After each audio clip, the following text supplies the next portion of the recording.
How to control side button on iPhone.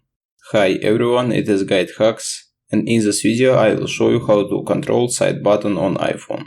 Now let's get started. First we need to open our settings. Then we should scroll down and find option accessibility and tap on it. In appearance menu we need to scroll down again and find option side button and tap on it as well. Here at the top we see option click speed. We can change the click speed from default to slow or slowest. Then we see option press and hold to speak. Here we can choose Siri, classic voice control, and here we can also change the language just by tapping.